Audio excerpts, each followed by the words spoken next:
In Ukraine, we have been living in the conditions of uncertainty for quite some time now. And for women living in the conflict-affected areas, it has been even worse than that.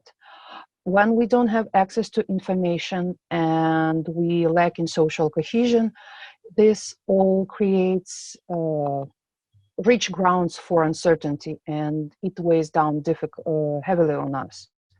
And in the conditions of the pandemic with COVID, it has all gone even worse than that.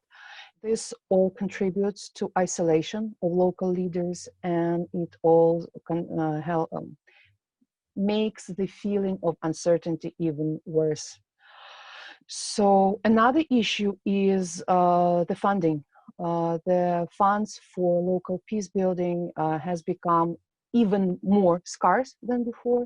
And if you don't have reliable funding, it is even more difficult to plan, and that all again makes uncertainty deeper.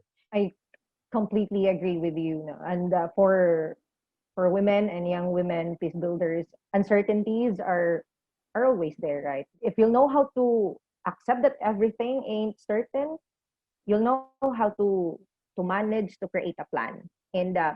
And the basic ingredient for planning is to get the data. Hence the data, you will get that from having a dialogue. That's why um, having a dialogue, it's the basic component or a key component for peace building. Uncertainty is always present. That's why you need to have a strong mind, and you have to have your strong heart to conquer everything that flows because of uncertainties.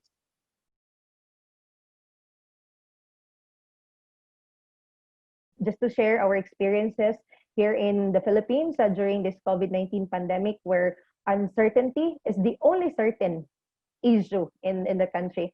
Young people, for example, me and my colleagues in the Young Women Peace leaders, or mobilized ourselves. We mobilized immediately. We became more of a volunteer for everything. We became braver to work at the front lines. We kept communicating, opening a dialogue. Because of this dialogue, we know their problems and we tried to address their problems. And that's one of the most, I think, amazing things that we do, even if it's uncertain. To me, a key component to dealing with uncertainty is care, both self-care and caring for others. And this is what women peace builders are really skilled at. We used our existing networks to reach out to women in remote villages and to women who might be feeling isolated. And with the help of our local networks, we offered these women